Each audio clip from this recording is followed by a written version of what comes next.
Hello, my friends. Hello, and welcome in to another episode of Guardians Daily. Happy to have you with us. Want to give a shout out, as always, to FanArch for all their support. And I'm your host, Luke Gable. Happy to have you. And let's get right into things. We have a nice weekend series to preview. Obviously, the day off on Thursday for your Cleveland Guardians coming into this series at 8-5 on the season. Another team that's 8-5 on the season, the Atlanta Braves, and that's where we're going this weekend. Take on the Braves Friday night, some Friday night baseball. I know there's a lot of stuff going on this weekend. We got Masters weekend, NBA regular season wrapping up, but we're going to keep you posted on the Cleveland Guardians and all that action and what we have coming down in Atlanta. So first, we want to start off Friday night. Let's give a little bit of background on Atlanta and what they got going on. Obviously, they've been one of the better teams in baseball over the last decade or so. Disappointing season for them last year, but they're off to a nice start in 2026. And they're led by their guys they've led by before. They got Ozzy Albies, they got Matt Olson, and they got Ronald Acuna Jr.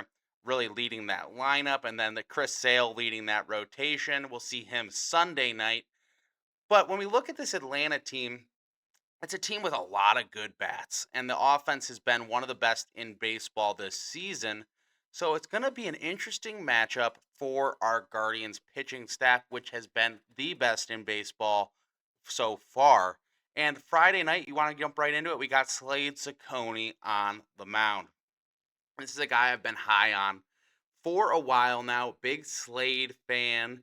Slade, I don't think there's really anything good that rhymes with Slade. If it thinks of it, we'll come up with a nickname maybe next time he's on the mound. We got 5 days, you know how baseball works. So we got time to think of something for Slade as a nickname, maybe we come up with. But we got him on the mound Friday night. He was fantastic in his last start against the Cubs. Pitched game one of that doubleheader, if you remember, on last Saturday. Or actually, that was Sunday because Saturday was when he was scheduled and it was rained out. Oh well. But he looked great last time on the mound, only gave up that one hit. See if he can do a little bit of the same on Friday in Atlanta. And Saucony's a guy I've been really high on. I think there's a lot of room for him to grow in this rotation. I know I've said this countless times so far. He's technically number four in the rotation in terms of day which they start, but I think that's a lot more to do with them not trying to make sure those lefties are split up in the day, not trying to pitch them back to back. But I think Saucony's got a real chance here to be one of the better pitchers in the AL Central this season, and it's kind of getting to the point where you can say that about everyone in this Guardians rotation. You know, they've just been so good to start this year and were so just dominant down the stretch last year. It was a big reason they were able to come back and win the division last year. And that historic comeback was because of how strong the pitching staff has been. And they've kept it up to start this season, just pure dominance from the guys. We'll get to Parker Messick in a second as he pitches Saturday night. But when you look at Slade, obviously the fastball is what's going to pop out to you. He's got the velocity, but his off-speed stuff was really good last week against the Cubs. And one thing we wanted to really give him credit for, didn't struggle with the walks at all in that game. Whereas the opener against Seattle, obviously there was maybe some sloppy fielding from Kafis out there in left field. Kind of going to be the concern with Kafis in general when he's out there in left. But Saucony cleaned up some of the issues from his first start, and now it's just make it a pattern. Can you make that a thing where this is the what we get from him going forward? And it's a good lineup he's going up against. That's going to be a good test. And really, we've had a lot of good tests so far to start the season. And I think that's going to be really helpful for this team going forward as they eventually find the easier parts in their schedule and can maybe take the foot off the gas a little bit. But that's because it's been on the gas so far this season. The Dodgers, so good. Obviously, they gave finally lost one now to the Blue Jays the other night. So they lost to someone that wasn't the Cleveland Guardians. That was a sign of how impressive that series win was in Los Angeles. So proud of the win the team fought there. And obviously, Seattle was no piece of cake either as they split that series. And then the Cubs and Royals, that's in two series wins now. They have not lost a series yet. I do not want to lose one this weekend in Atlanta. So I would like to see more of the same from the Guardians. And I think it's going to start with Slade Ciccone on the mound Friday. What do we get from Slade? What kind of pitcher is he going to be this season? And a nice start in Atlanta, Friday night baseball. Should be a nice crowd down there. Going to be a really good sign of where he's at and which kind of pitcher are we going to get game one of the season Slade? Or are we going to get his second start Slade when he was really good against the Cubs? Or are we going to get him when he struggled against the Mariners? And I think it's just going to be a little bit of a recipe of what are we going to get from Slade Ciccone this season. Hopefully, we get the good version. That'd be really helpful for us, wouldn't it? I think so. Be helpful for this pitching staff, just not to have a weak link. And so far everyone else has been so dominant to start. Tanner Bybee probably has been the weak link so far, and that's a guy I've given his criticism so far a lot this season. And he's just a frustrating case for me personally because I think you can see how good he can be, and he's good and been in the past, but he's just not lived up to that ace moniker which he got a few years ago. He'll be on the mound Sunday night against Chris Sale. Obviously, Chris Sale, one of the best pitchers in the game, still even to this day. I know he's been up there in age. He's been around a long time. We saw him a lot when he was with the Chicago White Sox in the AL Central, so we have a lot of familiarity there from as a Guardians fan base. When actually they were the Indians at the time when Sale was back in Chicago. But he's had a really nice run in Atlanta as well. Kind of, yeah, he's one of those fiery guys on the mound. If you saw the clip last week where he was frustrated himself, hit himself in the face with the ball, that's the kind of intensity you'll get on the mound Sunday night. But before we get to Sunday night, you need Saturday. Yep, Saturday comes before Sunday. And Saturday, we're going to have Parker Messick on the mound. He's been one of the best pitchers in baseball to start this season. He's a guy who has rookie of the year, things like that in his bout. Like that's where he could be this season. Obviously, you have him. Obviously, DeLauder's been fantastic so far. Second time I've said fantastic. Maybe that's the word of the day. Fantastic. Well, DeLauder's been awesome so far, and so has Messick. Sub 1 ERA through his first two starts, and his stuff's been filthy. Fantastic, you could even say. His stuff has been nasty so far. He's just been untouchable for opposing hitters. And that's what you want to see this weekend. This is a good Atlanta lineup, like we've said. There's going to be guys like Ozzy Albies and Ronald Acuna. Obviously, Messick, the lefty, Acuna, the righty. So that's going to be an interesting matchup for him, how he can face some of these good right-handed hitting threats at the plate. And is Messick just going to be unbelievable? I mean, this Guardians pitching factory, as it always gets referred to, as it's been over the last decade or so, credit to Carl Willis and the staff. They've turned a lot of these guys that really, obviously, one of the lowest payrolls in baseball, and they just turn these arms into just really solid MLB level pitchers and just been dominant over the stretch last year and this year so far. And Messick is right up there with them. Really came up and looked like a pro from day one last season, even when he made his debut and came out and just pitched 6 innings and looked like a stud. And he kind of has been that guy for them ever since. And he's the fifth guy in this rotation. What are you going to get from this year? It's his first full season up at the big league level, obviously replacing Logan Allen in this rotation as he's down in Columbus trying to work through things. Maybe we'll see some Logan this year if injuries or things of that nature occur. But what do you get from Parker Messick? Like, what do you think the ceiling is for Parker Messick and a guy like him in this rotation and just in baseball terms in general across the league? Where can he get to? Can he be an all-star? Can he be an all-star this season? Do you think so? I think it's in play. I think his stuff is that good. And obviously this could be a bit of an overstatement based on his early success and the dominance he's had through his first two starts. But why put a cap on the guy when all you've seen has been good stuff and quality outings from him? Why limit what he can be?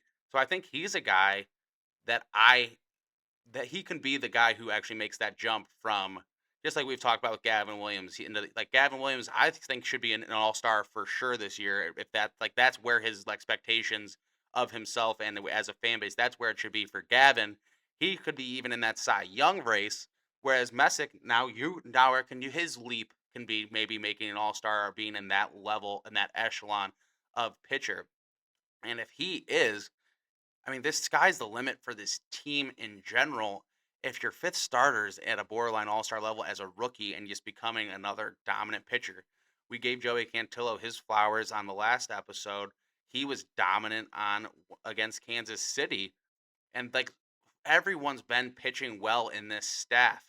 I mean, Tanner Bybee, as much as I've given him a hard time, his numbers are still solid. Like they're nothing to like get really all riled up about. I think maybe he does suffer a little bit in terms of you're comparing him to how good everyone else has been to start the year. So maybe that's a little bit of unfair to Tanner, but obviously, like they've said, like we've heard some of these pitchers say in interviews and stuff, hey, you want to go up there and one up the guy who pitched the day before you because they're all pitching so well. Hey, Joey Cantillo pitched great on Wednesday against the Royals. Hey, Thursday we got a day off. Let's relax. Let's head down to Atlanta. And hopefully Slade dominates Friday. And then Parker, you go, hey, I want to do better than they did before me. It's just stacking performances for this staff. And that's what they really did towards the stretch last year. Been more of the same to start this season. And I hope we can keep it up. And Parker Messick can just keep up his hot start. A lot to like from Messick.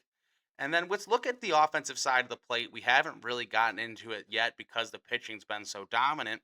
But the Guardians put up 10 runs against the Royals in their last outing. And I would love to see more of that continue. Obviously, Angel Martinez was the big name on Wednesday, and that just ended up being a blowout win against the Royals. You know, that game kind of got out of hand. It was a little closer than that throughout, but they played with an early lead and never looked back. And Martinez, like, can this be the start of a hot? Like, can he go on a heater and have another big weekend? And it's like, wow, now there's another guy you don't want to see at the plate. Like to see Jose. I think there were some good things in that win against the Royals. And this is the time maybe he starts to turn it on. He's known as a guy who gets off to some of these slower starts. And when he turns it on, that's when he turns into one of the best players in all of baseball, future Hall of Famer, and all the things of that nature. It's just when he starts to turn it on this weekend. And we're looking at the top of the lineup early this weekend. Now, I'm assuming there is we're going to face two lefties for the Braves. So that means we will see Martinez, I think, again in that two spot with DeLauder maybe dumped down to five. I think that also leads us to more Reese Hoskins and more David Fry at bats.